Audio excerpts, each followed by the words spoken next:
सभी को नमस्कार। मैं कौशल कुमार और स्वागत है आपका हमारे चैनल स्टडी विद कौशल में। आज हम लोग पढ़ने जा रहे हैं क्विक रिवीजन सीरीज का पार्ट 3, यानी कि क्यूआर सीरीज का पार्ट 3। इसमें हम लोग का आज का टॉपिक है गवर्नर जनरल और वाइसराय। तो एक काम करेंगे, क्यूआर सीरीज का पार्ट 3 में हम लोग गवर्नर जनरल पढ़ लेंगे और इसका पार्ट 4 में हम लोग पढ़ लेंगे वाइसराय। ठीक है, गवर्नर जनरल आधा है और वाइसराय आधा है। थोड़ा लंबा टॉपिक होगा, 2 घंटे का। तो इसको एक काम करेंगे, एक एक घंटे का 2 पार्ट में बांट लेंगे। तो आज हम लोग पढ़ेंगे गवर्नर जनरल। ठीक है, समझते हैं गवर्नर जनरल वाइसराय होता क्या है। ब्रिटिश ईस्ट इंडिया कंपनी जो थी वो बनी थी 31 दिसंबर 1600 ईस्वी को। ठीक है, और वो भारत में आई थी व्यापार करने के लिए। व्यापार करते करते उन्होंने भारत में अपना रूट मजबूत किया, भारत में अपनी पकड़ बनाई और पकड़ बनाने के बाद भारत पर युद्ध करने लगे। सबसे पहले 1757 में युद्ध हुआ था, प्लासी की लड़ाई। फिर 1764 में हुआ था बक्सर की लड़ाई। तो प्लासी की लड़ाई और बक्सर की लड़ाई में रॉबर्ट क्लाइव थे। ये जो आपके रॉबर्ट क्लाइव है, ये रॉबर्ट क्लाइव थे। ये आपका गवर्नर थे, गवर्नर, बंगाल का गवर्नर। और इनके नेतृत्व में युद्ध लड़ा गया और भारत पर अंग्रेजों ने अपनी पकड़ बना ली बढ़िया से। इसके बाद भारत पर वो शासन करने लगे। ठीक है, तो अंग्रेजों को लगा, जो लंदन में बैठे हुए थे, उन्होंने कहा कि यार हम लोग तो इसको व्यापार करने के लिए भेजे थे और ये भारत पर शासन करने लगा। तो उस समय एक्चुअली सबसे पहले जो ये भारत का मैप समझ लीजिए, तो यहाँ पे आपका मद्रास है, यहाँ पे आपका बम्बई है और यहाँ पे आपका इधर कलकत्ता है। ठीक है, तो कलकत्ता जो है वहाँ, वही बंगाल बोल रहे हैं उसको। बंगाल में बिहार भी था, उड़ीसा भी था, झारखंड भी था, सब मिला हुआ था। वो बंगाल बहुत बड़ा होता था। ठीक है, तो जो भी गवर्नर था उसमें सिर्फ बंगाल का गवर्नर था। ठीक है, और मद्रास का अलग गवर्नर था। यानी कि मद्रास का गवर्नर, इधर आपका हो गया बम्बई का गवर्नर, इधर आपका बंगाल का गवर्नर। सबका गवर्नर अलग अलग था। लेकिन बंगाल का गवर्नर जीता था बैटल ऑफ प्लासी 1757 में और 1764 में, इसीलिए ये ज्यादा फेमस था। अब क्या होता है, 1773 का रेगुलेटिंग एक्ट आता है। रेगुलेटिंग एक्ट, ठीक है, 1773 का रेगुलेटिंग एक्ट में क्या होता है, जो बंगाल का गवर्नर था उसको बंगाल का गवर्नर जनरल बोला जाने लगा। गवर्नर जनरल क्यों, ये जनरल वर्ड क्यों लग गया? क्योंकि देखिए, अब मैप से समझिए। ये है भारत का मैप, मान लीजिए ये है भारत का मैप। ठीक है, तो यहाँ हो गया आपका मद्रास। ठीक है, मद्रास। यहाँ पर हो गया बम्बई और यहाँ पर हो गया बंगाल। ठीक है, तो यहाँ पर बैठेगा आपका गवर्नर, यहाँ पर बैठेगा गवर्नर, लेकिन यहाँ पर बैठेगा गवर्नर जनरल। यानी कि बंगाल का जो ये गवर्नर जनरल होगा उसके अंतर्गत आएगा बम्बई और मद्रास। यानी कि बंगाल के अंदर ही अब बम्बई और मद्रास आ गया। यानी कि बम्बई में बैठेगा गवर्नर, मद्रास में बैठेगा गवर्नर, लेकिन इस दोनों को हेड करेगा, इस दोनों का जो सीनियर होगा वो बैठेगा बंगाल में, उसको बोलेंगे गवर्नर जनरल। ठीक है, यानी कि 1773 का रेगुलेटिंग एक्ट में बंगाल का गवर्नर जनरल बना। यानी कि, और वो पहले गवर्नर जनरल कौन थे बंगाल के, तो वो हो जाएंगे वारेन हेस्टिंग्स। ठीक है, यहाँ पर अगर आपसे पूछे पहला गवर्नर, बंगाल का पहला गवर्नर, तो गवर्नर में हो जाएगा रॉबर्ट क्लाइव। लेकिन यही बंगाल का पहला गवर्नर जनरल वर्ड लगा देगा तो यहाँ हो जाएगा वारेन हेस्टिंग्स। ठीक है, उसके बाद 1833 का आपका चार्टर एक्ट आता है, सीए यानी कि चार्टर एक्ट। ठीक है, 1833 के चार्टर एक्ट में इस जो बंगाल का गवर्नर जनरल है उसको भारत का गवर्नर जनरल कहा जाने लगा। यानी कि अब ये सिर्फ बंगाल का गवर्नर जनरल नहीं, ये पूरे भारत का गवर्नर जनरल कहलाने लगा। तो उस समय कौन थे, लॉर्ड विलियम बेंटिक। यानी कि भारत के पहले गवर्नर जनरल कौन हो गए, लॉर्ड विलियम बेंटिक। ये सब क्वेश्चन पूछता है। उसके बाद 1858 में एक्ट आया और इस एक्ट के तहत जो गवर्नर जनरल का पद था उसको समाप्त कर दिया और सीधा ब्रिटिश जो है, ब्रिटिश क्राउन जो है वो शासन करने लगी भारत पे। और उस समय गवर्नर जनरल का पद को हटा दिया गया और वायसराय का पद क्रिएट हुआ। और पहले वायसराय भारत के लॉर्ड केनिंग बने, लॉर्ड केनिंग। ठीक है, ये भी याद रखना है, भारत के पहले वायसराय लॉर्ड केनिंग। उसके बाद जब तक भारत आजाद नहीं हुआ तब तक वो वायसराय का पद ऐसे ही था, भारत के आजाद होने तक। जैसे ही आजाद हुआ वायसराय का पद समाप्त हो गया और उसके जगह पर गवर्नर का पद फिर से जो स्टार्ट हुआ था, गवर्नर। तो ये तो बंगाल का गवर्नर था ना, इसको भारत का गवर्नर कहा जाने लगा। गवर्नर का पद स्टार्ट हो गया। यानी कि अब समझिए,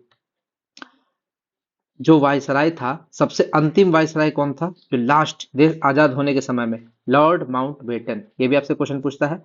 और स्वतंत्र भारत का प्रथम गवर्नर, भारत आजाद हो गया उसके बाद यही जो लॉर्ड माउंटबेटन है वो गवर्नर बना। यानी कि भारत का पहला, स्वतंत्र भारत का पहला गवर्नर लेकिन ये तो भारतीय नहीं था, लॉर्ड माउंटबेटन इंग्लिश था, है ना, अंग्रेज था। अगर आपसे पूछे स्वतंत्र भारत के प्रथम भारतीय गवर्नर, तो ये हो जाएगा सी राजगोपालाचारी। अब समझिए यहाँ पर कितना क्वेश्चन बना। बंगाल का गवर्नर, पहला गवर्नर रॉबर्ट क्लाइव। बंगाल का गवर्नर जनरल वारेन हेस्टिंग्स। भारत का गवर्नर जनरल पहला, फर्स्ट, लॉर्ड विलियम बेंटिक। भारत का प्रथम वायसराय लॉर्ड केलिंग। भारत का अंतिम वायसराय लॉर्ड माउंटबेटन। स्वतंत्र भारत का प्रथम गवर्नर लॉर्ड माउंटबेटन। और स्वतंत्र भारत के प्रथम भारतीय गवर्नर सी राजगोपालाचारी। यहां तक समझ में आ गया। अब देखिए, अब जैसे संविधान बन जाएगा, 26 नवंबर 1949 को संविधान बना, लेकिन लागू कब हुआ? 26 जनवरी 1950 को। तो 26 जनवरी 1950 को यही गवर्नर का पद राष्ट्रपति का पद हो जाता है। यानी कि 26 जनवरी 1950 को गणतंत्र दिवस मनाते हैं, संविधान हमारा लागू हो जाता है, गवर्नर का पद समाप्त हो जाता है, और ये गवर्नर का पद किसमें कन्वर्ट हो जाता है? राष्ट्रपति में। और हमारे देश के पहले राष्ट्रपति कौन थे? डॉक्टर राजेंद्र प्रसाद। डॉक्टर राजेंद्र प्रसाद, ठीक है। 26 नवंबर 1949 को संविधान पारित हुआ था, अंगीकृत हुआ था, लेकिन लागू हुआ था 26 जनवरी 1950 को। यहाँ पर लागू हुआ था। चलिए आगे बढ़ते हैं। संविधान जो है वो आपका, इसीलिए 26 नवंबर को क्या बोलते हैं? संविधान दिवस या विधि दिवस। संविधान दिवस या विधि दिवस क्यों? क्योंकि इस दिन संविधान पारित हुआ था, अंगीकृत हुआ था, अपनाया था लोग, लेकिन लागू किस दिन हुआ? 26 जनवरी 1950 को, इसलिए इसको गणतंत्र दिवस बोलते हैं। इसी दिन से राष्ट्रपति जो है हमारे डॉक्टर राजेंद्र प्रसाद बने। चलिए अब एक एक करके पढ़ते हैं। सबसे पहले हम लोग स्टार्ट करते हैं रॉबर्ट क्लाइव के लिए। हम पहले ही बता चुके हैं रॉबर्ट क्लाइव जो कौन थे? हमारे देश, हम सॉरी, बंगाल के पहले गवर्नर थे। ठीक है, बंगाल के पहले गवर्नर थे। यहाँ से स्टार्ट कर लेते हैं। ये कौन हो गए? पेन छोटा कर लेते हैं थोड़ा। बंगाल के फर्स्ट गवर्नर, फर्स्ट गवर्नर थे। ठीक, और इसका बात करते हैं। इनको जो है, इनका कालक्रम दो बार था। एक तो 1757 से 1760, क्योंकि 1757 होता है प्लासी की लड़ाई, प्लासी का युद्ध उस समय थे। और 1700, अब देखिए 1765, ठीक है, यहाँ 64 होगा। 1764 में होता है बक्सर का युद्ध। बक्सर का युद्ध उस समय भी इनको बुलाया जाता है। यानी कि दो बार इनका कालक्रम था, 57 से 60 और 65 से 67। यानी कि एक बार बीच में हट गए थे, 60 से 65 के बीच में। 64 होना चाहिए, देख लीजिएगा, ठीक है। और तो इस समय ये दोनों लड़ाई में आए थे, ठीक है। और इनका युद्ध नीति बहुत अच्छा था। इनके युद्ध नीति के अच्छा होने के कारण जो मुगल शासक थे आलमगीर टू, उन्होंने रॉबर्ट क्लाइव को उमरा की उपाधि दी थी। कौन सी उपाधि दी थी? उमरा की उपाधि। उमरा की उपाधि। और ये उमरा की उपाधि कौन दिया था? Alamgir two. Alamgir two, Alamgir two के द्वारा इनको उमरा की उपाधि दी गई थी। तो ये भी आपको याद रखना है। और याद रखिएगा, बंगाल के पहले गवर्नर तो हो ही गए। और ये प्लासी का युद्ध, प्लासी का युद्ध कब होता है? 1757। उसके बाद होता है बक्सर का युद्ध। बक्सर का युद्ध 1764। और जैसे बक्सर का युद्ध समाप्त होता है, उसके तुरंत बाद इलाहाबाद की संधि होती है। क्या होती है?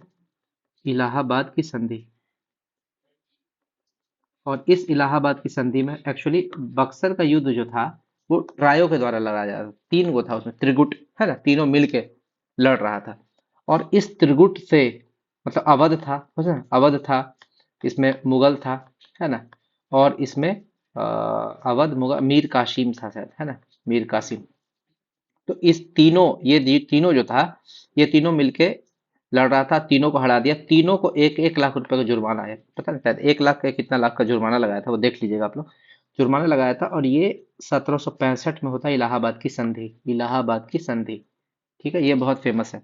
इसके बाद रॉबर्ट क्लाइव और क्या काम किया था इंपॉर्टेंट? पहली बार द्वैध शासन स्थापित किया था। यानी कि आपसे पूछ देगा, पहली बार द्वैध शासन, द्वैध शासन स्थापित किया था पहली बार। और ये कब किया था पहली बार द्वैध शासन स्थापित? 1765 में। 1765 में।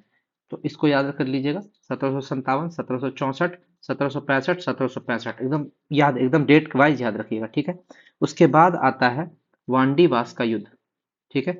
वांडीवास का युद्ध होता है कर्नाटक के साथ। वांडीवास का युद्ध, ठीक है, ये 1760 में होता है आपका, ठीक है। और इसमें अंग्रेज वर्सेस किसके साथ होता है? अंग्रेज वर्सेस आपका फ्रांसीसी है ना, अंग्रेज और फ्रांसीसी में युद्ध होता है और उसमें फ्रांसीसियों की हार होती है। ये कहा जा सकता है कि अंग्रेजों ने फ्रांसीसियों को वाश कर दिया मतलब पानी में धो डाला। देखिए, तीन गो आपका कर्नाटक युद्ध हुआ था। कर्नाटक युद्ध जो था वो क्या था? अंग्रेज वर्सेस फ्रांसीसी। तो पहला जो कर्नाटक युद्ध हुआ था वो हुआ था आपका 1746 से 48, ठीक है। और ये युद्ध समाप्त हुआ था एक्स लॉ सापेल की संधि के द्वारा। ये क्वेश्चन पूछता है कि पहला अंग्रेज फ्रांसीसी युद्ध जो हुआ था वो किस संधि से समाप्त हुआ था? तो एक्स लॉ सापेल की संधि, 1746 से 48। दूसरा कर्नाटक युद्ध होता है यानी कि अंग्रेज फ्रांसीसी युद्ध, वो होता है 1749 से 55, ठीक है। और इस युद्ध में आपका कोई भी मतलब खत्म क्यों होता है ये तो नहीं पता किससे, लेकिन इसमें याद रखिएगा, इसमें फ्रांसीसी जो है वो दुर्बल पड़ जाते हैं, हार जाते हैं, ठीक है। तीसरा युद्ध जो होता है, तीसरा युद्ध वो होता है आपका 1760 में, है ना। और इसी युद्ध को बोलते हैं वांडीवास का युद्ध, ये वांडीवास का युद्ध। और इसमें फ्रांसीसी हार जाते हैं, यानी कि समझिए 3 बार हुआ था, फर्स्ट, सेकेंड और थर्ड, है ना। पहला बार फ्रांसीसी जीत जाता है, फ्रांसीसी जीत जाता है। दूसरा ड्रॉ हो जाता है, ड्रॉ, कोई नहीं जीतता है, ठीक है, ड्रॉ हो जाता है। और तीसरा अंग्रेज जीत जाता है, ठीक है। अब देखिए पहला जीतने का कारण क्या था फ्रांसीसी का? उस समय फ्रांसीसी की तरफ से कौन लड़ रहे थे? डुप्ले, याद रखिएगा, उसमें फ्रांसीसी की तरफ से डुप्ले लड़ रहे थे, इसीलिए फ्रांसीसी जीते थे। तो इसको आप लोग दिमाग में बैठा लीजिएगा। और लास्ट वाले युद्ध में फ्रांसीसी हार जाते हैं, मुंह खाते हैं और वो चले जाते हैं छोड़ के, ठीक है, छोड़ के चले जाते हैं। चलिए अब हम लोग बात करते हैं एक प्रथम आंग्ल, देखिए इसी बीच में अब आते हैं पहला आंग्ल मैसूर युद्ध। देखिए आंग्ल मैसूर युद्ध टोटल 4 हुआ है और चारों को आपको याद रखना है, चारों को याद रखना है। पहला आंग्ल मैसूर युद्ध जो हुआ था वो 1769 में, और इस समय लॉर्ड वेरेल्स थे। कौन थे? लॉर्ड वेरेल्स, यानी कि रॉबर्ट क्लाइव के बाद आते हैं। 1767 में इनका खत्म हुआ, आगे लॉर्ड वेरेल्स। और पहला जो आंग्ल मैसूर युद्ध है वो किस संधि से समाप्त हुआ? मद्रास की संधि। देखिए जब भी दो महान शासक टकराते थे, जैसे मैसूर युद्ध, एक तरफ है अंग्रेज और एक तरफ है मैसूर, ठीक है। मैसूर में पहला वाला में लड़ रहे थे कौन? हैदर अली, हैदर अली, ठीक है, हैदर अली लड़ रहे थे। और पहला वाला में अंग्रेज हार जाते हैं, मैसूर जीत जाते हैं, ठीक है। दूसरा जो आंग्ल मैसूर युद्ध होता है उसमें आपका फिर अंग्रेज हार जाते हैं, मैसूर जीत जाती है। 1784 में ये खत्म होता है, ये आंग्ल मैसूर युद्ध। और वारेन हेस्टिंग्स थे उस समय यहाँ के गवर्नर जनरल, ठीक है, गवर्नर जनरल थे। और ये युद्ध समाप्त होता है मंगलौर की संधि के द्वारा, ठीक है।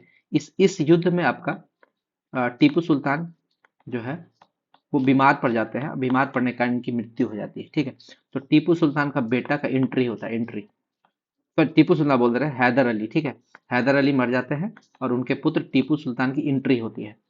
तृतीय आंग्ल मैसूर युद्ध 1792 में, इस समय गवर्नर जनरल कौन थे? Lord Cornwallis. और ये समाप्त होती है श्रीरंगपट्टनम की संधि।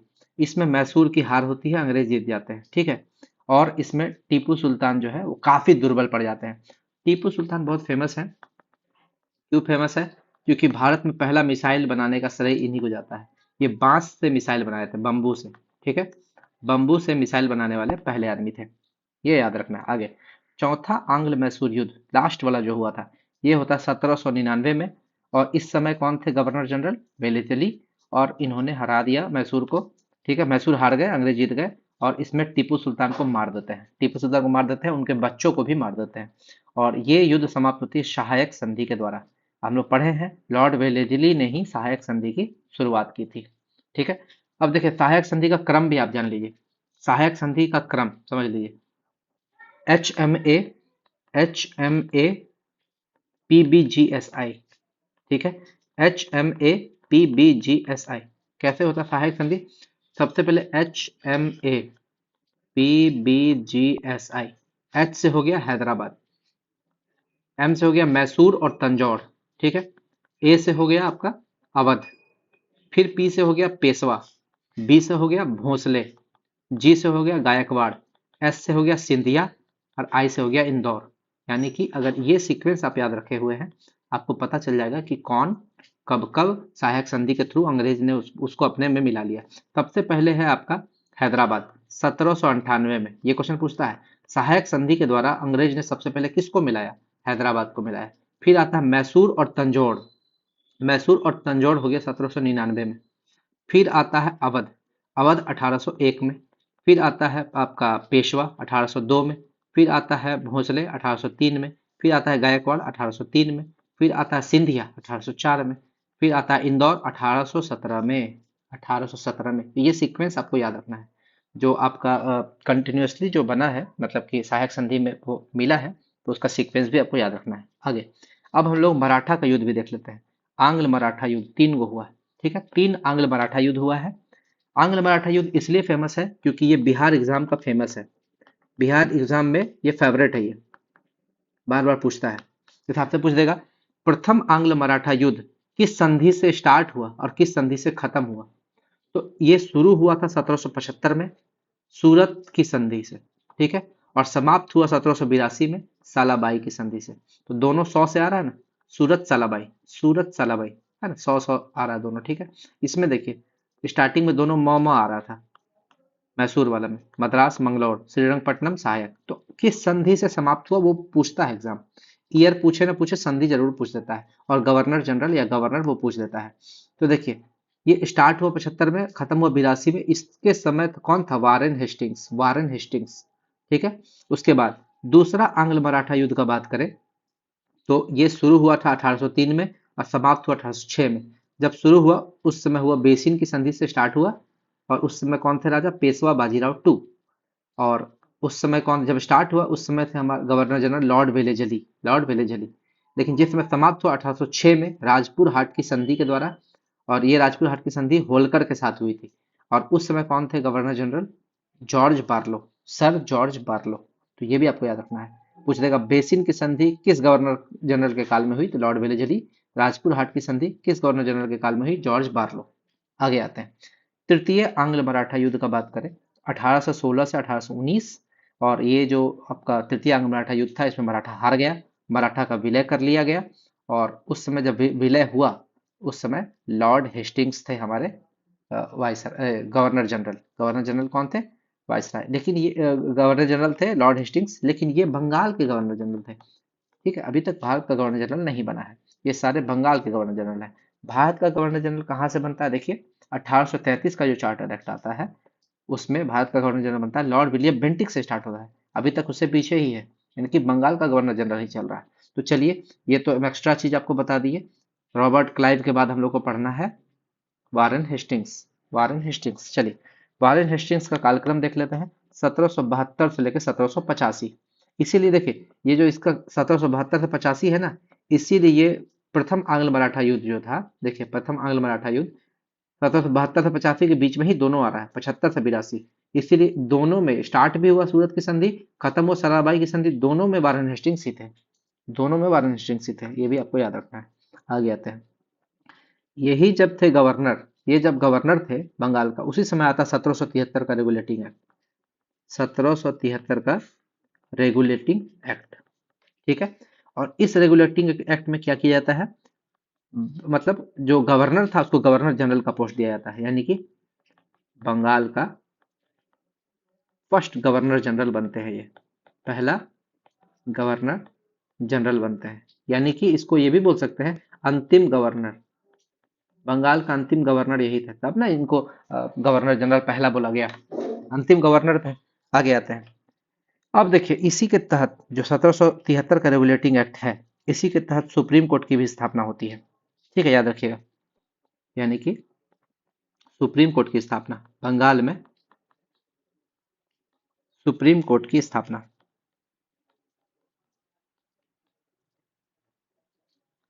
सुप्रीम कोर्ट की स्थापना।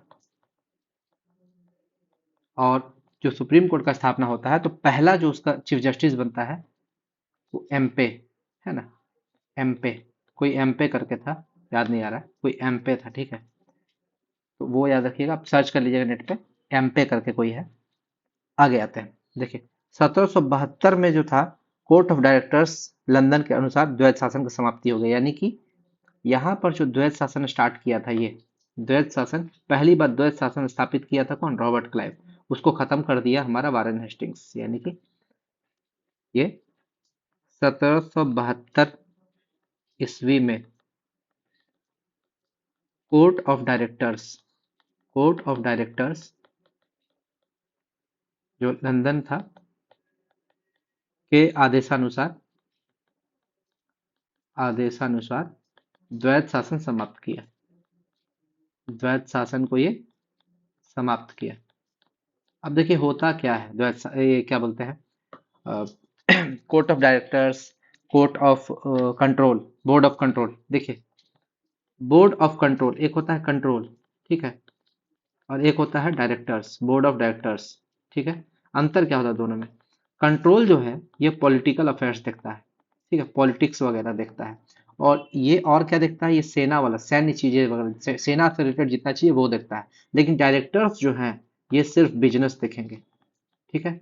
यानी कि अगर मान लीजिए कि कितना मसाला बेचना है, कितना चाय बेचना है, अगर ये सब बेचने वाला बिजनेस वाला कोई भी बात करेंगे तो वो देखेंगे कौन? Directors, directors. लेकिन अगर बोलेंगे कहीं से युद्ध करना है, ठीक है, मराठा से युद्ध करना है, या फिर पेशवा से युद्ध करना है, या फिर मैसूर से युद्ध करना है, युद्ध वाला बात, सेना वाला बात अगर आ जाएगा तो वो कौन करेंगे? बोर्ड ऑफ कंट्रोल, है ना, कंट्रोल वाले कर लेंगे।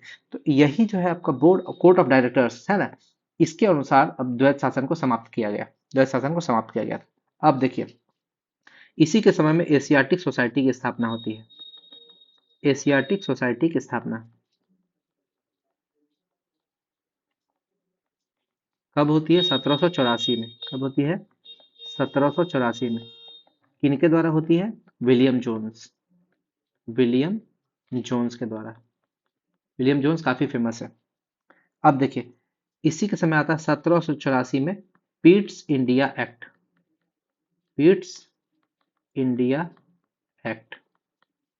आपसे पूछ देगा पिट्स इंडिया एक्ट कब आया था? 1784 में आया था। एशियाटिक सोसाइटी की स्थापना 1784 में, किसके द्वारा? विलियम जोन्स के द्वारा, ठीक है। द्वैध शासन समाप्त किया गया वारेन हेस्टिंग्स के समय। तो ये सब आपको याद रखना है। चलिए आगे आते हैं। ये बंगाल में पहला मदरसा बनाया था, ठीक है, बंगाल में फर्स्ट मदरसा बनाया था वारेन हेस्टिंग्स, वारेन हेस्टिंग्स पहला मदरसा बनाया।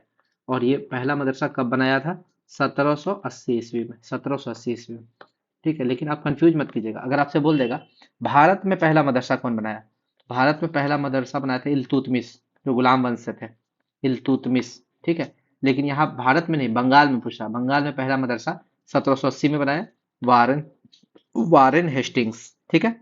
अब देखिए वारेन हेस्टिंग्स पे वो महाभियोग चला था, महाभियोग, महाभियोग चलता है हटाने के लिए, जज को हटाने के लिए महाभियोग चलाया जाता है, गवर्नर को हटाने के लिए महाभियोग चलाया जाता है।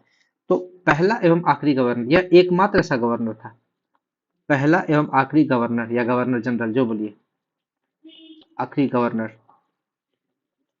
जनरल जिस पर महाभियोग चला, जिस पर महाभियोग चला। और ये महाभियोग कब से कब तक चला था?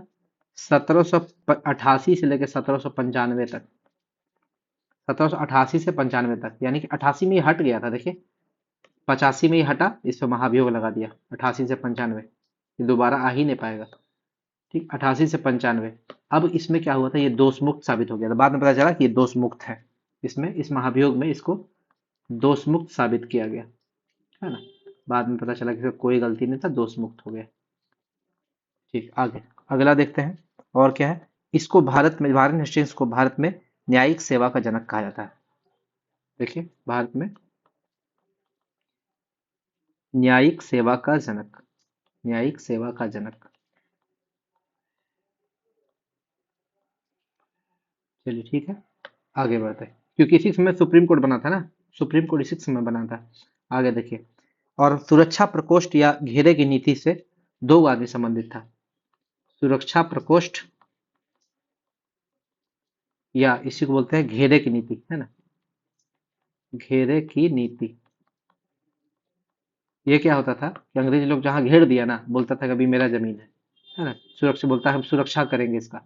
मान लीजिए कि झांसी की रानी जहां से थी, झांसी से, झांसी को ही घेर दिया, है ना, अब बोलेगा कि घेर दिए तो ये मेरा हो गया, तो इसी को बोलते हैं सुरक्षा का प्रकोष्ठ या घेरे की नीति। बाद में बोलता था इसको सुरक्षा प्रदान करेंगे, ये करेंगे, वो करेंगे, और लास्ट में धीरे धीरे करके जब जितना एरिया घेरता था उसको अपने में मिला लेता था। तो ये नीति था अंग्रेज का, घेरे की नीति। और इससे दो गो आपका संबंधित था, दो गो गवर्नर जनरल संबंधित था। एक तो वारेन हेस्टिंग्स था ही, वारेन हेस्टिंग्स तो था ही, लेकिन एक वेलेजली भी था, वेलेजली भी था, दोनों संबंधित था इससे, वारेन हेस्टिंग्स और वेलेजली दोनों। अब देखिए, पहले ही बता चुके हैं, पहला आंग्ल मराठा युद्ध इसी समय में हुआ था। पहला आंग्ल मराठा युद्ध, मराठा युद्ध इसी समय में हुआ था, जो 1775 से 1782 तक चला। 1775 में स्टार्ट हुआ किस संधि से? सूरत की संधि, ठीक है, और 1782 में समाप्त हुआ सालाबाई की संधि, सालाबाई की संधि के द्वारा, ठीक है। तो ये तो हो गया आपका मराठा से। लेकिन अब मैसूर से भी तो युद्ध हुआ था। मैसूर से पहला युद्ध किससे हुआ था? वेरेल्स्ट, लॉर्ड वेरेल्स्ट, मैसूर का पहला युद्ध 1769 में। लेकिन दूसरा युद्ध 1784 में वारेन हेस्टिंग्स के समय हुआ था, मंगलौर की संधि, ठीक है। तो चलिए दूसरा युद्ध यहाँ कर देते हैं। दूसरा आंग्ल मैसूर युद्ध, आंग्ल मैसूर युद्ध, जो दूसरा आंग्ल मैसूर युद्ध हुआ था वो हुआ था 1784 में इंड हुआ था। और वो किस संधि से समाप्त हुआ था? मंगलौर की संधि, मंगलौर की संधि। पहला वाला हुआ था मद्रास, दूसरा मंगलौर। तीसरा आंग्ल मैसूर युद्ध जो हुआ, अगर तीसरा बात करें तो थर्ड वाला हुआ था श्रीरंगपट्टनम की संधि, और चौथा वाला सहायक संधि। याद रखना है, कुछ भी भूलना नहीं है। चलिए आगे में स्टार्ट करते हैं। लॉर्ड कॉर्नवालिस, कॉर्नवालिस का बात करें तो जैसे इनको हम लोग क्या बोले, वारेन हेस्टिंग्स को क्या बोले? न्यायिक सेवा का जनक। कॉर्नवालिस को बोलते हैं सिविल सेवा और पुलिस सेवा का जनक। यहाँ लिख देते हैं, क्या बोलते हैं इनको? सिविल सेवा एवं पुलिस सेवा का जनक, पुलिस सेवा का जनक। कार्यकाल आपको जरूर याद रखना है, 1786 से 1793, 1786 से 1793 कार्यकाल याद रखना है। और आगे बढ़ते हैं, अगला है स्थाई बंदोबस्त। इन्होंने 1793 में स्टार्ट किया था स्थाई बंदोबस्त। स्थाई बंदोबस्त कब स्टार्ट हुआ? क्वेश्चन क्या पूछेगा? क्वेश्चन पूछेगा कि स्थाई बंदोबस्त किसने शुरू किया? Lord Cornwallis. कब किया? 1793, 1793। कहाँ पर, किस क्षेत्र में स्टार्ट किया? बंगाल और बिहार में, बंगाल और बिहार में, बंगाल और बिहार। देखिए, बिहार तो उसी का हिस्सा था, बंगाली का हिस्सा था, लेकिन दोनों को अलग अलग सेपरेटली बता रहे क्योंकि बिहार भी पढ़ेंगे ना हम लोग। तो बंगाल और बिहार का एरिया जो था वहां पर स्थायी बंदोबस्त को, बंदोबस्त लिखा गया, बंदोबस्त होगा, बंदोबस्त, स्थायी बंदोबस्त स्टार्ट किया था। चलिए अब यहाँ पर होता है तीसरा आंग्ल मैसूर युद्ध, थर्ड आंग्ल मैसूर युद्ध इसी समय होता है, कार्डवालिस के समय आंग्ल मैसूर युद्ध। और ये जो तीसरा आंग्ल मैसूर युद्ध है ये कब होता था? 1792 में, ठीक है। और कौन सी संधि? श्रीरंगपट्टनम की संधि। इसीलिए मैं आपको शुरू में सब युद्ध बता दिए, श्रीरंगपट्टनम की संधि, श्रीरंगपट्टनम की संधि। आगे इसके बाद ये एकमात्र ऐसा गवर्नर जनरल है बंगाल का जिसका मृत्यु भारत में हुआ है ना, एकमात्र ऐसा गवर्नर जनरल है। बाकी किसी का भी मृत्यु भारत में नहीं हुआ। और इसका मृत्यु कब होता है? मृत्यु होता है 1805 में। कहाँ पर? गाजीपुर, गाजीपुर। इसलिए आपसे क्वेश्चन, बिहार में क्वेश्चन पूछा हुआ है कि गाजीपुर में किस गवर्नर जनरल का कब्र है या किस गवर्नर जनरल का मृत्यु हुआ था, तो वो लॉर्ड कॉर्नवालिस का हुआ था। चलिए आगे आता है सर जॉन सोर। सर जॉन सोर का अगर हम लोग बात करें तो ये फेमस क्यों थे? इन्होंने शिशु वध प्रतिबंध किया था। शिशु, पहले बच्चा लोग को जो मार देता था ना, तो शिशु वध को प्रतिबंध किया था, यानी कि अच्छा काम कराए थे। शिशु वध को प्रतिबंध कराए कब? 1785 में, 1785 में। इनके समय में एक युद्ध होता है जिसको बोलते हैं खुर्दा का युद्ध, खुर्दा का युद्ध, ठीक है। और ये युद्ध जो होता है ये होता है 1795 में, 1795 में। किसके किसके बीच में? निजाम वर्सेज मराठा, निजाम वर्सेज मराठा, निजाम और मराठा के बीच में ये युद्ध हुआ था। निजाम था हैदराबाद में और मराठा तो आपको पता ही है महाराष्ट्र में। चलिए अब तीसरा, इनके समय में एक और युद्ध होता है जिसको बोलते हैं लाखेड़ी का युद्ध, लाखेड़ी का युद्ध, लाखेड़ी का युद्ध, ठीक है। और ये युद्ध होता है आपका 1793 में, ठीक है। और ये होलकर वर्सेस सिंधिया, होलकर वर्सेस सिंधिया, सिंधिया, ये दोनों होलकर सिंधिया गायकवाड़ ये सब जो है 1857 का क्रांति में भारत वाला का साथ नहीं दिया था, अंग्रेज का साथ दिया था, सब दोगलेबाज है, ठीक है। हम आपको पहले बताए थे सहायक संधि जो हुआ था, जब सहायक संधि जो बेलेजरी स्टार्ट किया था, वो सहायक संधि का क्रम याद रखना है HMA PBGSI। एच से हो गया हैदराबाद 1798, एम से मैसूर और तंजौर 99, ए से अवध 1801, पी से पेशवा 1802, बी से भोसले 1803, जी से गायकवाड़ 1804, सॉरी ये भी तीन, गायकवाड़ भी तीन, दो गो तीन है। एस से सिंधिया, सिंधिया हो गया 1804, और आई से हो गया आपका आई से हो गया इंदौर 1817। ये इसी में आपको जो एस है ना वही था सिंधिया। तो होलकर और सिंधिया में युद्ध हुआ था, और यही अहिल्याबाई होलकर है ना, पढ़े थे ना, अहिल्याबाई होलकर कहाँ है एयरपोर्ट, अहिल्याबाई होलकर, होलकर एयरपोर्ट है इंदौर में, वो इंदौर की थी, वो लास्ट वाला जो था 1817 इंदौर, यही होलकर है। हाँ। आगे लॉर्ड वेलेजली का बात करते हैं।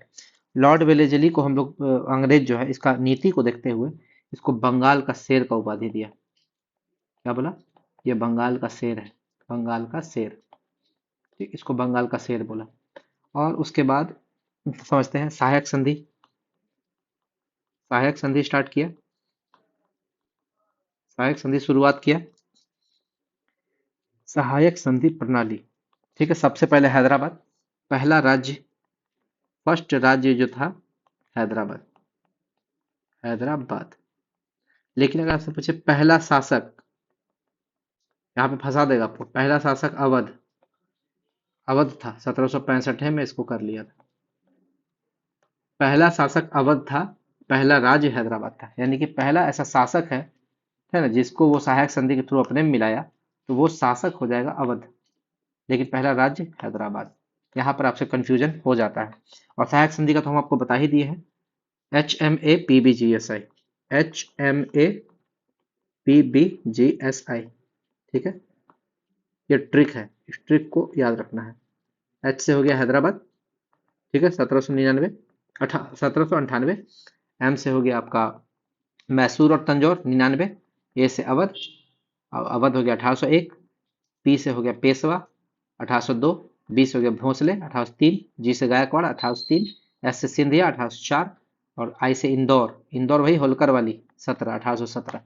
तो ये सारा आपको याद रखना है। चलिए आगे बढ़ते हैं। फोर्ट विलियम की स्थापना इसी समय हुआ था। फोर्ट विलियम आपका कलकत्ता में है। फोर्ट विलियम कॉलेज की स्थापना, फोर्ट विलियम कॉलेज की स्थापना, और ये स्थापना कब होता है, 1800 ईस्वी में, 1800 ईस्वी में। अगला, पहली बार प्रेस पर प्रतिबंध इसी ने लगाया था। अगर आपसे पूछे जितना भी आपको गवर्नर जनरल है उसमें पहली बार प्रेस पर प्रतिबंध कौन लगाया, प्रेस पर प्रतिबंध लगाया यही लॉर्ड वेलेजली। कब लगाया था, 1799 में पहली बार लगाया था, इसलिए पहली बार वाला पूछ देता है, ठीक है। उसके बाद चौथा आंग्ल मराठा युद्ध इसके समय में हुआ था। फोर्थ आंग्ल मैसूर, मराठा बोल दिया गलती से, आंग्ल मैसूर युद्ध। और ये चौथा आंग्ल मैसूर युद्ध कब हुआ था, 1799 में। और कौन सा संधि था, सहायक संधि, सहायक संधि, ठीक है। हम आपको पहले बता चुके हैं HM, ये M है मैसूर 1799, बताया ना, यही 1798 1799, यही 1799 मैसूर जो आंग्ल मैसूर युद्ध 1799 सहायक संधि से अपने अंदर मिला लिया, टीपू सुल्तान को मार दिया, है ना।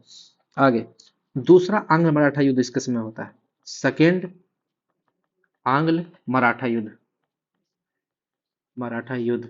ये जो शुरू हुआ था आंग्ल मराठा युद्ध 1803 से 6 तक हुआ था, 1803 से 1806 तक चला था, ठीक है। लेकिन शुरू जो होता है, ये जो शुरू हुआ वो हुआ था बेसिन की संधि से, ठीक है। तो और खत्म हुआ राजपुर हाट की संधि, राजपुर हाट की संधि। तो शुरू हुआ था उसमें लॉर्ड वेलेजली थे, खत्म हुआ उस समय कोई और थे, कौन थे, बार्लो, कौन थे, जॉर्ज, सर जॉर्ज बार्लो, हाँ ये अगला वाला, ये जॉर्ज बार्लो थे, है ना। तो इसको हम लोग खाली शुरू वाला लिख देते हैं, तो शुरू हुआ 1803 में किस संधि से? बेसिन की संधि से। बेसिन की संधि से शुरू हुआ, संधि से शुरू 1803 में। अब आगे बढ़ते हैं। मद्रास, इसमें मद्रास प्रेसिडेंसी का स्थापना हुआ। किसका स्टार्ट हुआ? मद्रास प्रेसिडेंसी का स्थापना, प्रेसिडेंसी की स्थापना। चलिए एक क्वेश्चन पूछते हैं, सुप्रीम कोर्ट का स्थापना किसके समय में हुआ था? सुप्रीम कोर्ट का स्थापना हुआ था वारेन हेस्टिंग्स। देखिए ऊपर कर लीजिए, बंगाल में सुप्रीम कोर्ट की स्थापना। पहला कौन बने थे चीफ जस्टिस? एम्पे, कोई एम्पे करके था, एलिस या एजिस एम्पे करके कुछ नाम था। और देखिए ये जो आपका वेलेजली है, ये वेलेजली का एक खासियत था, ये नेपोलियन से भारत को बचाया था, है ना? ये भारत को नेपोलियन से बचाया था, नेपोलियन से भारत को बचाया,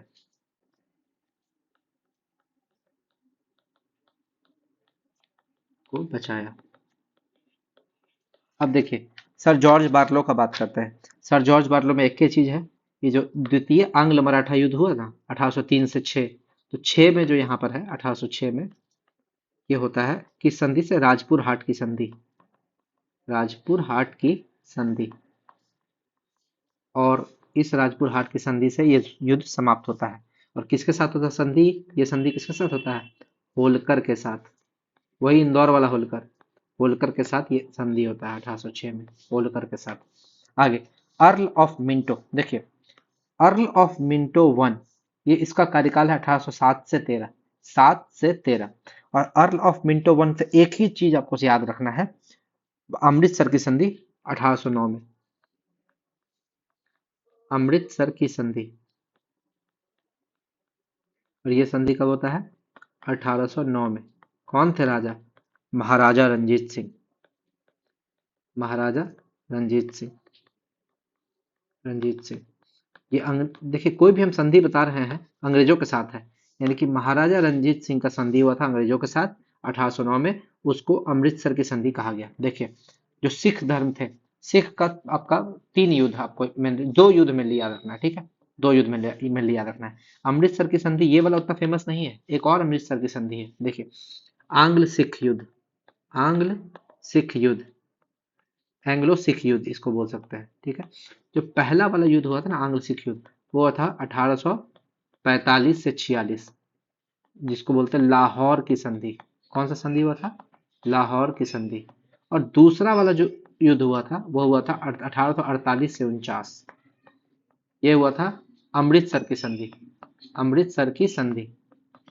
और इसी संधि के साथ पंजाब का विलय हो गया था अंग्रेजों में, पंजाब का विलय, पंजाब को अंग्रेज फिर अपने में मिला लिया था, याद रखिएगा। तो यानी कि 2 युद्ध हुआ। अब देखिए लाहौर की संधि और अमृतसर की संधि, लाहौर और अमृतसर जो है सिखों की दोनों राजधानी थी।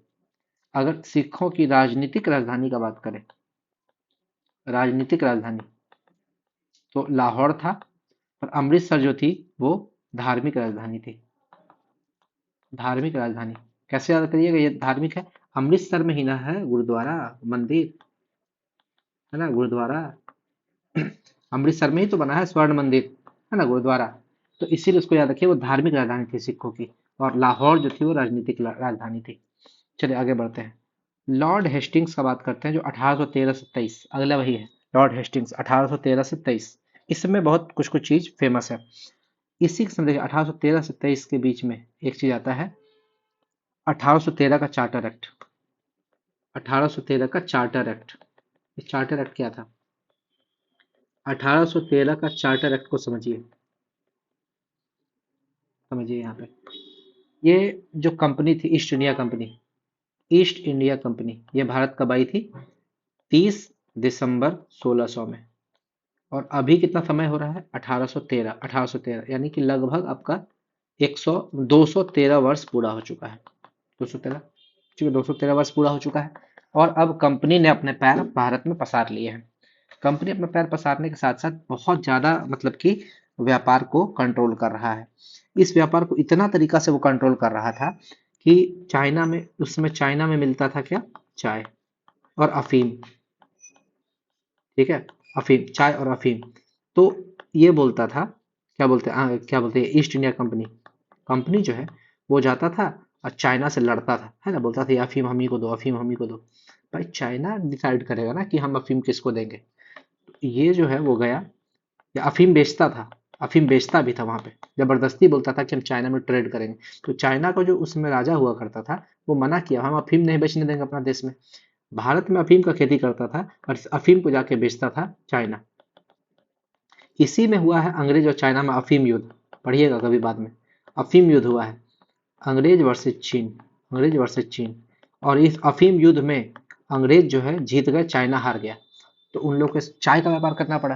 तो लंदन में बैठा हुआ देख रहा है ना, लंदन में जो बैठा हुआ है वो देख रहा है कि साला ईस्ट इंडिया कंपनी बहुत मजबूत हो रहा है, चाइना को भी हरा दिया, चाइना को हरा दिया, पूरा व्यापार कर रहा है, क्या हमको पूरा पैसा दे रहा है कि नहीं दे रहा है। तो लंदन में जो बैठा हुआ था राजा, वहां का राजा, तो कहावत है कि कभी आप अपना मालिक से ज्यादा तेज ना हो जाइए, मालिक से ज्यादा तेज हो जाइएगा तो दिक्कत है। तो ये क्या हुआ कि जो लंदन है, लंदन वाला वो क्या किया, एक टेक्निक लगाया, ये बोला कि अब भारत में सिर्फ ईस्ट इंडिया कंपनी अकेला राज नहीं करेगा, अलग अलग कंपनी को वो परमिशन देने लगा, 10 15 20 25 कंपनी लोग को परमिशन देने लगा, बोले जाओ तुम भी भारत में व्यापार करो, तुम भी भारत में व्यापार करो, ताकि वो देखे कि कौन कंपनी हमको ज्यादा मुनाफा दे रहा है। ठीक है, यानी कि वो किसी न किसी तरह से भारत में अलग अलग कंपनी को भेजने लगा। लेकिन ये जो ईस्ट इंडिया कंपनी था, बोला सर हम 213 साल से काम कर रहे हैं, आप सब एक अधिकार मत छीनिए, एगो चाय का और चीन के साथ जो अफीम का व्यापार है वो हमको दे दीजिए, बाकी आप सब व्यापार में बाकी सब कंपनी लोग को दीजिए, लेकिन इसमें हमको एक अधिकार दीजिए। तो 1813 का जो चार्टर एक्ट ये क्या बोलता है कि ईस्ट इंडिया कंपनी जो था, कंपनी का एकाधिकार समाप्त हो गया, एकाधिकार समाप्त हो गया, लेकिन पूर्णतः नहीं, अंशतः। क्यों? क्योंकि अभी भी चीन के साथ और चाय का व्यापार, चीन के साथ व्यापार और चाय का व्यापार को छोड़कर,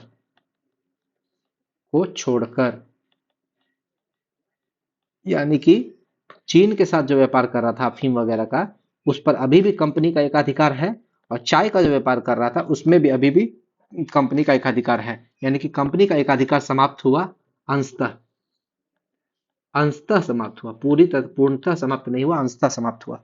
और बात करते हैं, यहीं पे होता है आंग्ल नेपाल युद्ध, अंग्रेज का नेपाल से भी युद्ध होता है।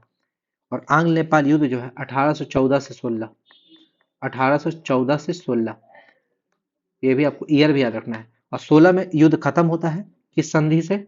सुगौली की संधि, सुगौली की संधि, सुगौली की संधि से युद्ध समाप्त हो जाता है।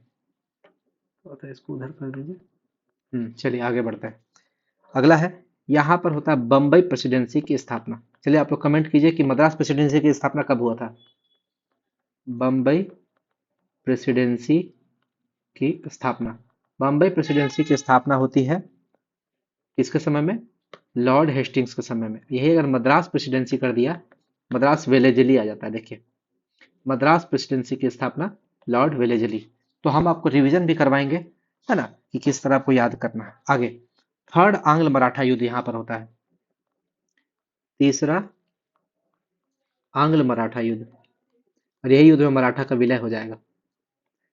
तीसरा आंग्ल मराठा युद्ध जो होता है वो होता है आपका 1816 से 19, 1816 से 19।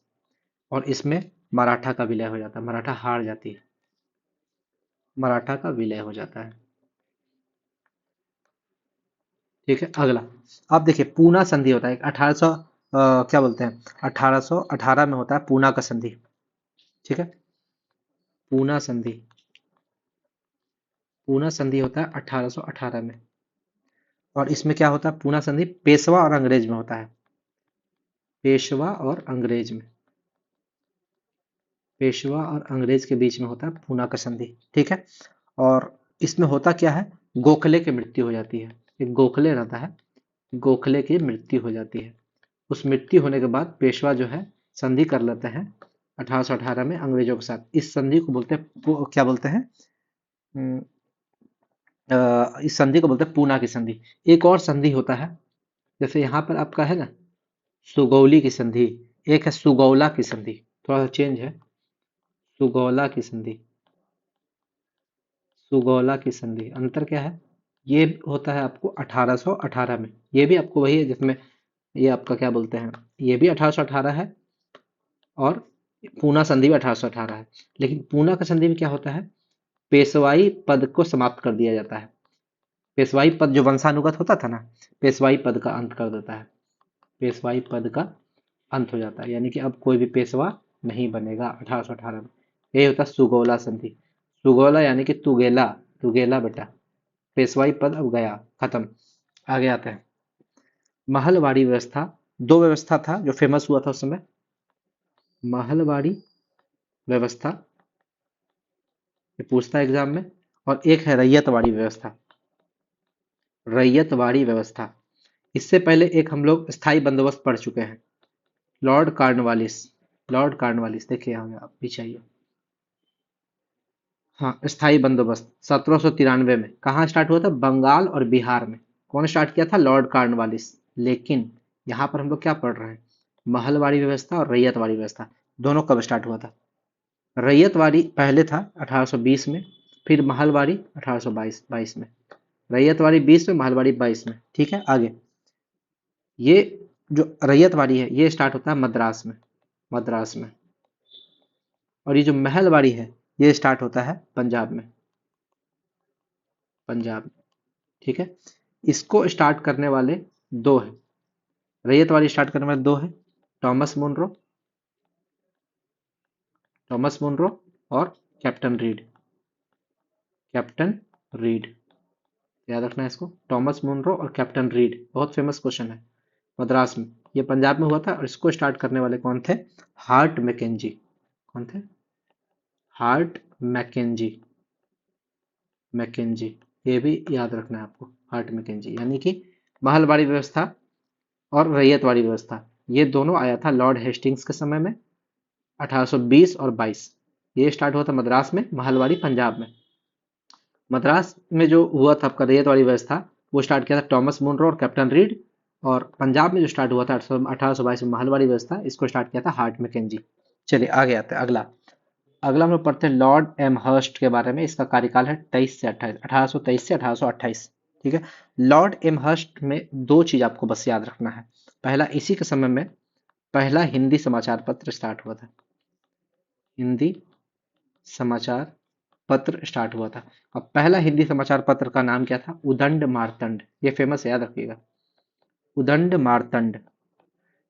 कब कब स्टार्ट हुआ था, 1826 में।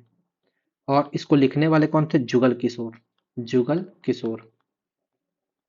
यानी कि आपसे कितना क्वेश्चन बन गया यहाँ पे, पहला हिंदी समाचार पत्र उदंडमार्तन कब हुआ था, 1826 में। कौन स्टार्ट किया था, जुगल किशोर। किसके समय में स्टार्ट हुआ था, तो लॉर्ड एम हर्स्ट। चलिए आगे आते हैं, अगला है प्रथम आंग्ल बर्मा युद्ध, फर्स्ट आंग्ल बर्मा युद्ध।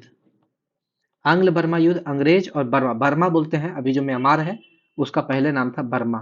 ठीक है, उससे पहले नाम था रंगून, रंगून या यंगून, है ना, यंगून बोलते थे। ठीक है, तो बर्मा जो है, पहला आंग्ल बर्मा युद्ध ये हुआ था 1824 से 26, 1824 से 26, 1826 तक। ठीक है, और ये खत्म हुआ यान्दबू की संधि, संधि यान्दबू की संधि के द्वारा समाप्त हुआ, यान्दबू की संधि फेमस है।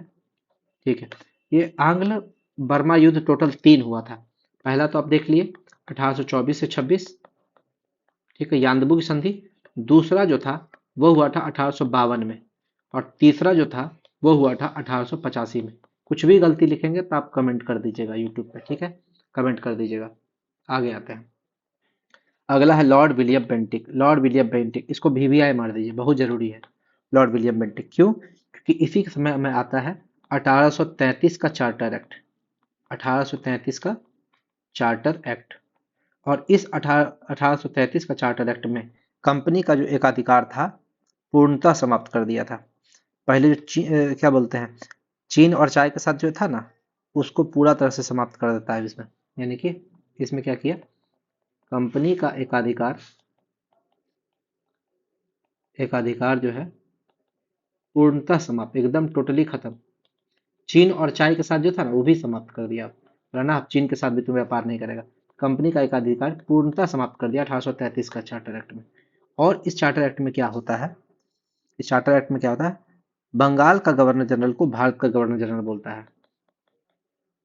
बंगाल का गवर्नर जनरल को अब भारत का गवर्नर जनरल बोला जाने लगा।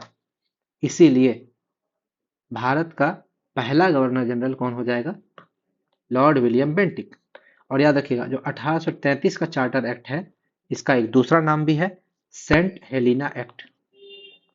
सेंट हेलिना एक्ट, इसी को सेंट हेलिना एक्ट भी बोलते हैं। तो इतना चीज आपको समझ में आ गया। आगे बढ़ते हैं। इसके समय में क्या हुआ था कि कलकत्ता में पहला मेडिकल कॉलेज का स्थापना किया गया था। कलकत्ता में फर्स्ट मेडिकल कॉलेज की स्थापना की गई। पहला मेडिकल कॉलेज का स्थापना किया कलकत्ता में, ठीक है। और उसके बाद क्या होता है, अंग्रेजी को शिक्षा का माध्यम बनाया, ठीक है। अंग्रेजी को शिक्षा का मतलब भारत में, है ना, भारत में शिक्षा का माध्यम बनाया। भारत में शिक्षा का माध्यम बनाया बनाया और ये बनाने वाले सूत्रधार कौन थे, मैकाले। मैकाले 1935, ये भी याद रखिएगा, 1935। मैकाले ने 1935 में बनाया था। अंग्रेज मतलब एक सजेशन दिया था कि अंग्रेजी को भारत में शिक्षा का माध्यम मतलब शिक्षा का माध्यम बनाना चाहिए, अपर शिक्षा का, है ना। ऊपर में जो हायर एजुकेशन जो होता है वो अंग्रेजी में कराना चाहिए। भारत में जो भी शिक्षा होती है वो अंग्रेजी में ही होनी चाहिए, वो सब में रखा था। और एक एक चीज और बोला था, 1833 का जो चार्टर एक्ट है, इसमें बोला था कि शिक्षा पर 1 लाख रुपए खर्च करेगा, ये मतलब हर साल 1 लाख रुपए खर्च करेगा। ये भी आपको लिख लेना है। आगे अब दो एक्ट आया था, सती प्रथा खत्म किया था और ठगी प्रथा। तो एक तो हो गया आपका सती प्रथा का अंत और दूसरा था ठगी प्रथा का अंत। ठगी प्रथा का अंत, सती प्रथा का अंत और ठगी प्रथा का अंत को ऐसे याद रखना है, 1829 1830। सती प्रथा का अंत करने में जो सबसे योगदान दिए थे राजा राम मोहन राय। राजा राम मोहन राय, ठीक है। अब ये आपसे क्वेश्चन पूछता है कि राजा राम मोहन राय को राजा की उपाधि किसने दी, राजा की उपाधि किसने दी। तो ये देने वाले थे अकबर टू। अकबर टू ने राजा राम मोहन राय को राजा की उपाधि दी। तो ये आपको ये भी याद रखना है, सती प्रथा कब खत्म हुआ, 1829 में। ठगी प्रथा 1830 में। ठगी प्रथा को किसने खत्म किया था, captain Sleeman. Captain Sleeman, captain Sleeman, ये भी आपको याद रखना है। तो ये तो था आपका लॉर्ड विलियम बेंटिक के बारे में। चलिए आगे आते हैं, चार्ल्स मेटकॉफ। चार्ल्स मेटकॉफ जो है, इसको एक ही चीज के बारे में जानना है, इनका नाम है भारतीय प्रेस का मुक्तिदाता। भारतीय प्रेस का मुक्तिदाता, यानी कि प्रेस को खुला छूट दे दिए थे ये। भारतीय प्रेस का मुक्तिदाता इसको बोलते हैं। तो आपसे क्वेश्चन पूछेगा कि किस गवर्नर जनरल को भारतीय प्रेस का मुक्तिदाता बोलते हैं, तो वो है चार्ल्स मेटकॉफ। चार्ल्स मेटकॉफ, ठीक है। अब लॉर्ड आकलैंड। लॉर्ड आकलैंड है 1836 से 42, 1836 से 42। इसके समय में दो चीज मेनली होता है, एक तो होता है आपका पहला आंग्ल अफगान युद्ध। आंग्ल अफगान युद्ध, अफगान युद्ध, ठीक है। अफगान युद्ध तीन को होता है, साइड में लिख देते हैं, अफगान युद्ध, आंग्ल अफगान युद्ध, ठीक है। अंग्रेज और अफगानिस्तान में तीन युद्ध हुआ था। तो सबसे पहला युद्ध हुआ था 1839 से 42, जो यहाँ हम लोग लिख रहे हैं, ठीक है। ये अनिर्णित था, इसमें कोई डिसीजन नहीं हुआ है, कौन जीता, अंग्रेज जीता कि अफगानिस्तान जीता, कोई मतलब डिसीजन नहीं हुआ, ठीक है। और दूसरा आंग्ल अफगान युद्ध जो हुआ था 1878 से 80 में हुआ था, ठीक है। अंग्रेज जीत गया था। क्यों जीता था, उसमें एक पॉलिसी का यूज किया था, फॉरवर्ड पॉलिसी, है ना। फॉरवर्ड पॉलिसी का अंग्रेज जो है यूज किया था, इस यूज के चलते वो अफगानिस्तानियों को हरा, मतलब अफगानी को, अफगानी को हरा दिया था। तो दो ही युद्ध हुआ था जनरली, आंग्ल अफगान युद्ध, तीसरा नहीं, दो ही युद्ध हुआ था। तो पहला आंग्ल अफगान युद्ध जो हुआ था 1839 से 42, वो आकलैंड के समय में हुआ था। 1839 से 42 वो हुआ था किसके समय में, आकलैंड के समय में। और दूसरा चीज जो ये हुआ था कि अंग्रेज लोग जो है फारसी, पहले मुगल जब था उसमें फारसी को वो लोग बहुत वैल्यू देता था, है ना। मुगल के समय मुगल मुगल वाला जो था वो बोलता था फारसी बहुत अच्छा लैंग्वेज है, फारसी को वो बहुत वैल्यू देता था। लेकिन अंग्रेज आए तो अंग्रेज फारसी के स्थान पर उर्दू को लाए, ठीक है। यानी कि फारसी के स्थान पर उर्दू को भाषा बनाया, उर्दू को भाषा बनाया।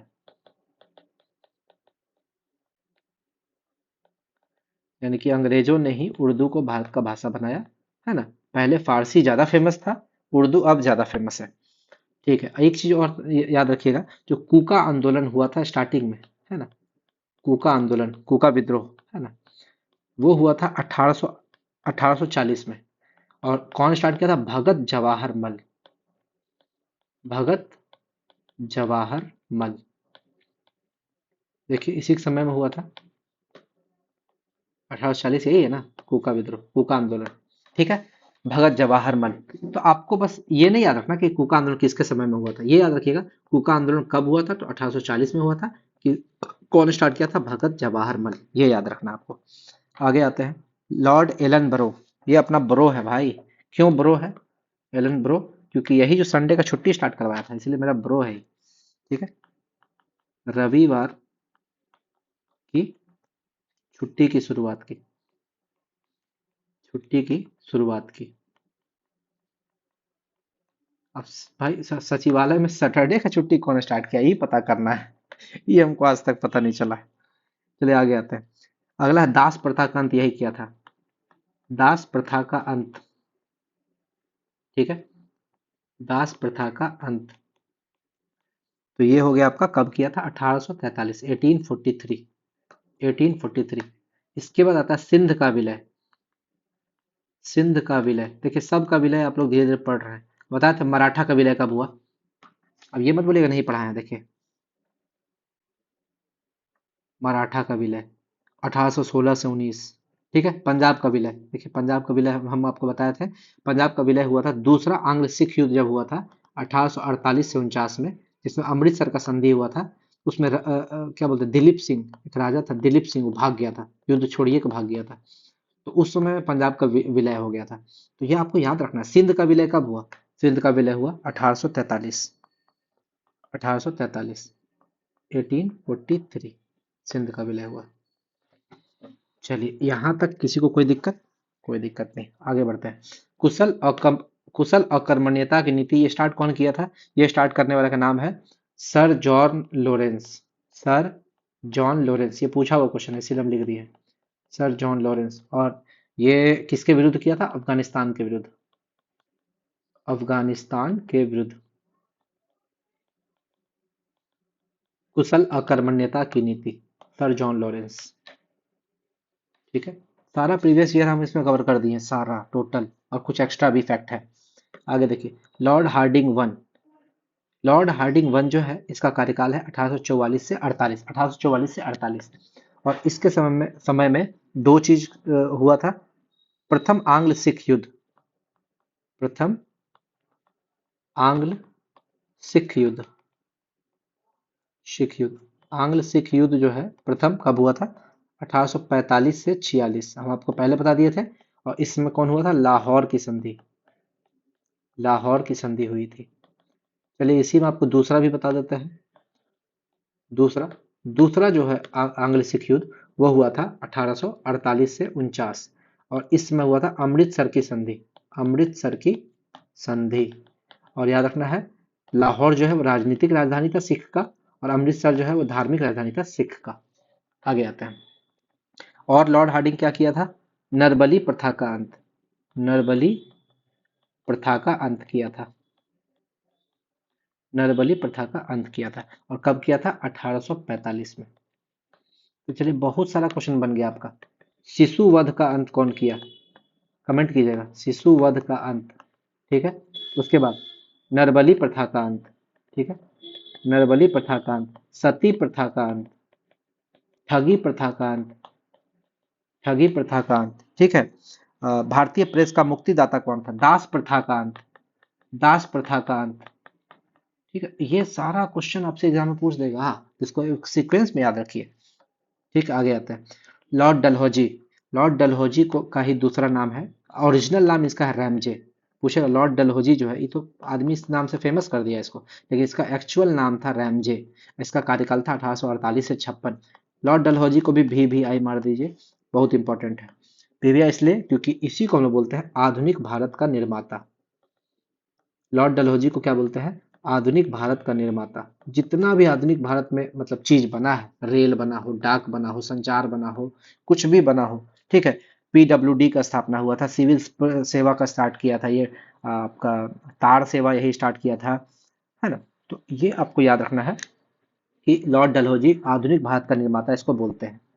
इसको याद करने का तरीका देखिए, इसी के समय विलय नीति या हड़प की नीति, विलय नीति या हड़प की नीति स्टार्ट हुआ था। हड़प की नीति स्टार्ट हुआ था, और इसी को इंग्लिश में बोलते हैं doctrine of lapse. Doctrine of lapse. ये विलय की नीति या हड़प की नीति क्या होती थी? एक्चुअली होता क्या था ना, कि जिस भी जहां पर भी उत्तराधिकारी नहीं है, मान लीजिए कि किसी का बेटा नहीं है, कोई राजा ऐसा है जिसका बेटा नहीं है, उत्तराधिकारी नहीं है, तो अंग्रेज क्या बोलता था, इसका उत्तराधिकारी नहीं होने के कारण इसको ये राज्य जो है मेरे में होगा, यानी कि अंग्रेजों के कब्जे में होगा। इसीलिए तो लड़ी थी झांसी की रानी। झांसी की रानी के हस्बैंड गंगाधर राव था ना नाम, हस्बैंड का नाम गंगाधर राव। तो गंगाधर राव का मृत्यु हो जाता है, डेथ हो जाता है, तो झांसी की रानी का कोई भी अपना बच्चा नहीं था, तो बच्चा को गोद ली थी।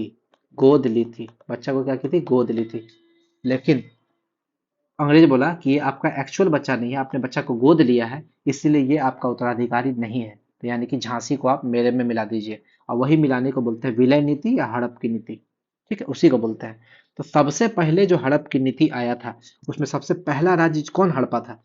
फर्स्ट जो राज्य था जिसमें हड़प की नीति लगाया था, सतारा। सतारा महाराष्ट्र में है, और कब लगाया था? 1848 में। 1848 में सतारा, 1848। चलिए, ये भी हो गया। और उसके बाद हम लोग देखते हैं, उसके बाद भी आपको याद रखना है जैतपुर। जैतपुर को कब मिलाया?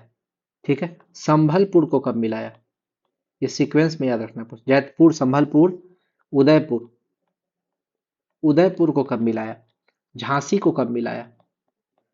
झांसी को भी मिला लिया, जब झांसी की रानी मर गई तो मिला लिया, है ना। नागपुर, नागपुर को कब मिलाया? करौली को कब मिलाया? ये सब आपको याद रखना है।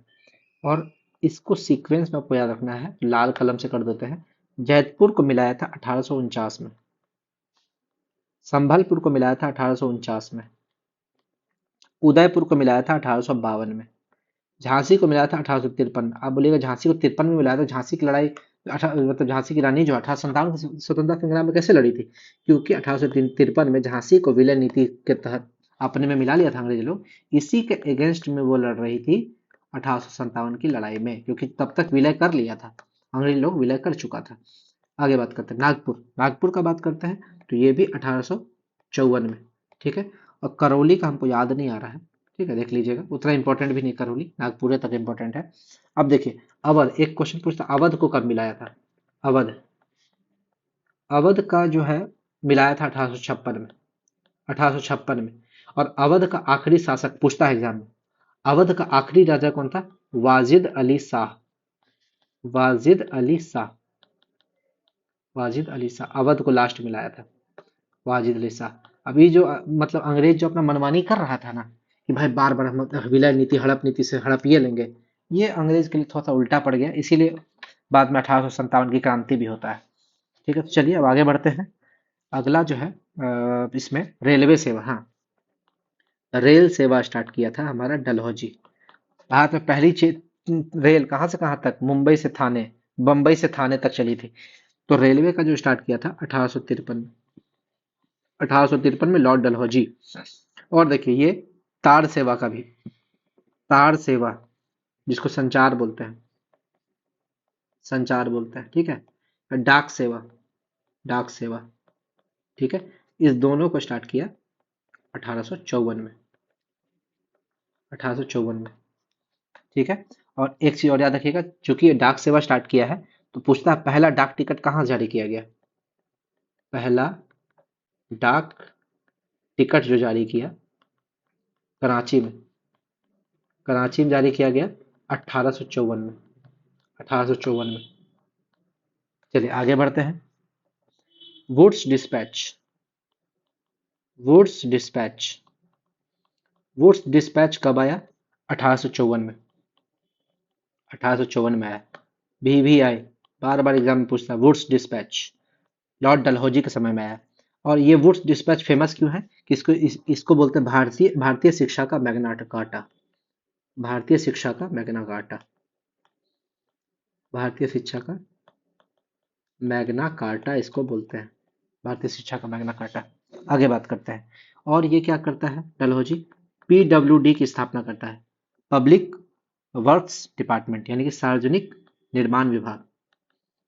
सार्वजनिक निर्माण विभाग की स्थापना करता है। PWD की स्थापना यही करता है। और बात करें तो इसके समय में सिविल सेवा प्रतियोगिता शुरू हुई। सिविल सेवा प्रतियोगिता की शुरुआत हुई। सिविल सेवा प्रतियोगिता की शुरुआत। और बताइए भारत में सिविल सेवा प्रतियोगिता की शुरुआत किस समिति की सिफारिश पर की गई थी? मैकाले समिति की सिफारिश पर। मैकाले समिति की सिफारिश पर। ठीक है। और पहला हमारे सिविल सेवा फर्स्ट आईएएस कौन बने थे? फर्स्ट आईएएस जो बने थे हमारे सत्येंद्र नाथ टैगोर। सत्येंद्र नाथ टैगोर। और कब बने थे? 1863 में। पहला आईएएस निकालने वाले भारतीय, मतलब पहला भारतीय यही बने थे। अब देखिए एक चीज और याद रखना, दूसरा आंग्ल सिख युद्ध इसी समय होता है। सेकेंड आंग्ल सिख युद्ध। सिख युद्ध इसी समय होता है। और कब होता है? 1848 से 49। 1848 से 49। कौन सा संधि? अमृतसर की संधि। कौन सा संधि? अमृतसर की संधि। और इसी में क्या होता है? पंजाब का विलय हो जाता है। पंजाब का विलय हो जाता है, पंजाब मिल जाता है। तो आप याद रखिएगा अवध का कब विलय हुआ, तो सब आपको डेट याद रखना है। अवध का विलय हुआ 1856 में। पंजाब का विलय कब हुआ? 1848 से 49 में। ठीक है। सिंध का विलय कब हुआ? 1843 में। मराठा का विलय कब हुआ? या पीछे जाना है। मराठा का विलय हुआ 1816 से 19 में। तो सब आपको याद रखना है एक एक चीज। अब देखिए अब जो क्रम है वो है क्रांतिकारी आंदोलन का। जैसे ही डलहौजी का समय समाप्त होता है, ठीक है, 10 मई 1857 से जो क्रांतिकारी आंदोलन है वो स्टार्ट होता है और जून 1858 तक चलता है ये आंदोलन, क्रांतिकारी आंदोलन। याद रखिएगा बहुत ही भयानक। इसको प्रथम स्वतंत्रता संग्राम नाम दिया था कौन? वीर सावरकर ने।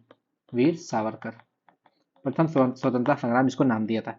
तो अब देखिए लॉर्ड कैनिंग का कार्यकाल समझते हैं। लॉर्ड कैनिंग 1856 से 62, 6 साल, 56 से 62। ठीक है। इसी के समय में 1857 की क्रांति होती है। 1857 का विद्रोह होता है। 1857 का विद्रोह। ठीक है।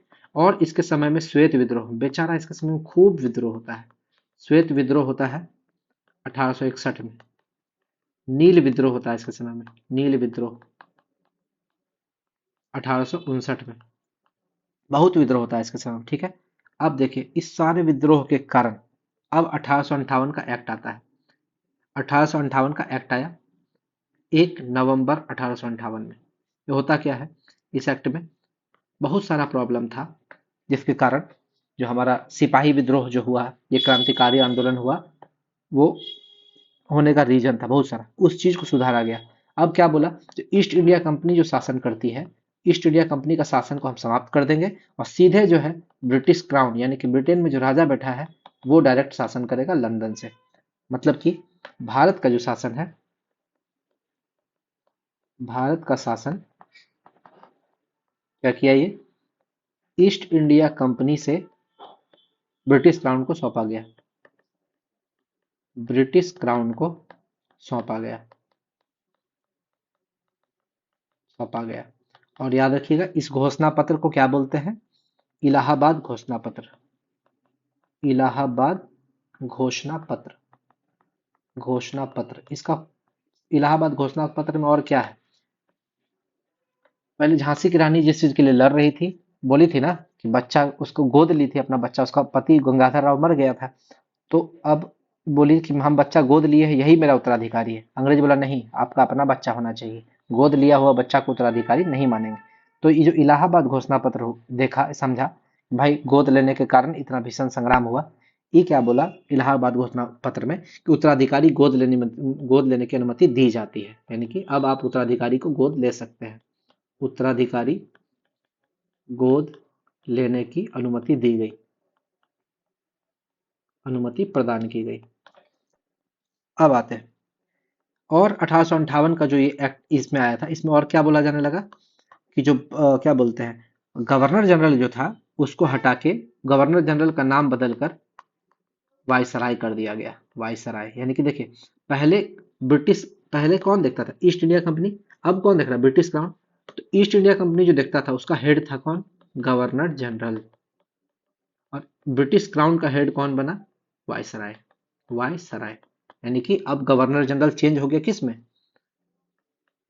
गवर्नर जनरल चेंज हो गया वायसराय में, यानी कि भारत का पहला वायसराय बनने वाला कौन था, भारत का फर्स्ट वायसराय लॉर्ड केनिंग था। कौन था, यही लॉर्ड केनिंग। और यही जो था वो आपका अंतिम गवर्नर जनरल भी था, अंतिम गवर्नर जनरल भी था। आगे बढ़ता है, इसी के समय में आया था आईपीसी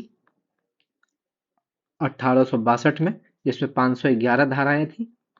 अब तो समाप्त हो गया है, आईपीसी की जगह क्या आ गया है, भारतीय न्याय संहिता बीएनएस आ गया है। आईपीसी चेंज हो गया, बीएनएस आ गया है। ठीक है, याद रखिए आईपीसी को भी मैकाले नहीं लिखा था, मैकाले द्वारा लिखित थी। और सीआरपीसी भी इसी समय में लिखाया था, ठीक है, 1860 में।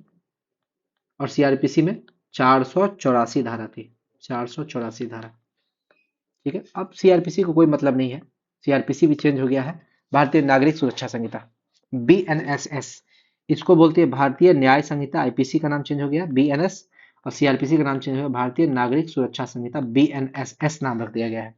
ठीक है, और याद रखिए इसी के समय में, लॉर्ड कैनिंग के समय में कैग का पद स्टार्ट हुआ, कंट्रोलर एंड ऑडिटर जनरल का पद स्टार्ट हुआ। और ये कब स्टार्ट हुआ, 1858 में। और क्या स्टार्ट हुआ, बजट व्यवस्था, बजट व्यवस्था स्टार्ट हुआ, ये भी हुआ 1860 में। को याद रखना, कैग व्यवस्था भी 1858 और बजट व्यवस्था 1860। अब देखिए, तीन जगह पर आपको विश्वविद्यालय का स्थापना हुआ, ठीक है, यानी कि यूनिवर्सिटी, बम्बई, मद्रास और कलकत्ता, यही तीन को तो जगह था फेमस, बम्बई, मद्रास और कलकत्ता विश्वविद्यालय की स्थापना हुई, की स्थापना। और ये स्थापना कब हुई, 1857 में। चलिए अब देखिए, आपको डाउट रहेगा, कलकत्ता में बना था supreme court, supreme court Bengal में बना था सुप्रीम कोर्ट, ये कब बना था वो कमेंट करना है। और मद्रास प्रेसिडेंसी कब बना, मद्रास प्रेसिडेंसी कब बना, ठीक है, बम्बई प्रेसिडेंसी कब बना, बम्बई प्रेसिडेंसी कब बना, ठीक है। और यहाँ तो देखिए बम्बई, मद्रास, कलकत्ता विश्वविद्यालय बना एक के बाद 1857 में। आगे, विधवा पुनर्विवाह अधिनियम, विधवा, पहले विधवा का दोबारा विवाह नहीं होता था, तो विधवा पुनर्विवाह अधिनियम जो है वो आया 1856 में। कब आया, 1856 में। लेकिन इसमें किसका प्रयास था, ईश्वर चंद्र विद्यासागर, ईश्वर चंद्र विद्यासागर के अथक प्रयासों से, के अथक प्रयासों से, यानी कि बहुत कोशिश किया था ईश्वर चंद्र विद्यासागर, तब जाकर विधवा पुनर्विवाह अधिनियम लाया गया। बहुत कोशिश किया था कि विधवा लोग कभी भाई शादी करने का अधिकार है, मान लो शादी हुआ 1 साल बाद पति मर गया तो उसका विवाह क्यों नहीं होगा, बिल्कुल होगा। उच्च न्यायालय अधिनियम, उच्च न्यायालय अधिनियम, उच्च न्यायालय अधिनियम आया 1861 में, 1861 में। तो चलिए, सुप्रीम कोर्ट तो बन ही गया था, अब हाई कोर्ट का भी अधिनियम आ गया 1861 में, ठीक है। अब आते हैं लॉर्ड एल्गिन। देखिए लॉर्ड एल्गिन नहीं पढ़ेंगे आज, हम लोग इतना ही पढ़ेंगे क्योंकि आज हम लोग पढ़ने वाले थे सिर्फ गवर्नर जनरल, गवर्नर जनरल, और यहाँ पर स्टार्ट क्या हो गया, वायसराय, ठीक है। तो अब वायसराय जो है लॉर्ड कैनिंग से ही स्टार्ट हो जाता है, तो कैनिंग तो पढ़ लिए हैं, लॉर्ड एल्गिन से हम लोग अगला वीडियो में पढ़ेंगे। ठीक है, इसी का पार्ट 2। ठीक है, क्यूआर सीरीज 3 का पार्ट 2 हम लोग अगला वीडियो में पढ़ेंगे। ठीक है, चलिए आज का वीडियो हम लोग का इतना तक ही रहेगा। तो कैसा लगा आपको मेरा वीडियो? अगर आपको मेरा वीडियो अच्छा लगा है तो मेरे चैनल को लाइक शेयर और सब्सक्राइब कीजिए और ज़्यादा से ज़्यादा लोगों को मेरा वीडियो फैलाइए। धन्यवाद।